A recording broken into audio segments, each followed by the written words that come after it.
Just then, a woman who had been subject to bleeding for 12 years came up behind him and touched the edge of his cloak. She said to herself, "If I only touch his cloak, I will be healed."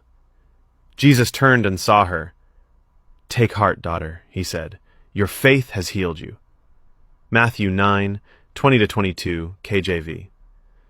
The story of the woman with the issue of blood teaches us resilience and faith. For 12 years, she lived in pain. I can imagine how people avoided her presence. She was lonely, and I am sure she hated her life. She just wanted to be healed and live a normal life. She had heard about Jesus' healing people. She knew her condition hindered her from talking to Jesus, but she had a strong faith, and her aim was to touch the hem of his garment. There was a big crowd, but she fought her way to where Jesus was, and when she touched his garment, she was healed. I found myself in the margins when I realized I am a lesbian. I tried to cover it by getting a boyfriend who later abandoned me when I got pregnant. Now you can imagine being a single-parent lesbian Christian woman.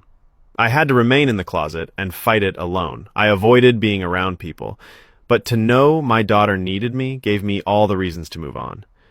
I had no one to help me take care of her, and that is how I ventured into self-employment.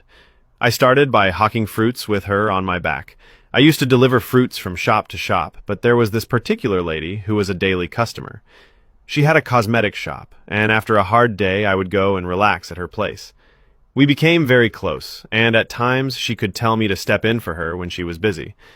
She taught me the ropes in the cosmetic industry. She had an invitation to go to Germany, and she left the cosmetic shop to me. It was tough at first because from the stock she left, I was supposed to cater for Lent and also support her mom and my daughter.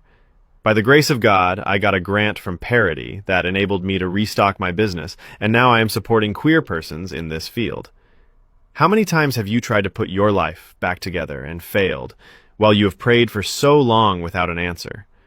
The woman with the issue of blood inspires us to fight for what we want, be intentional as it makes a difference, and try again if you fail.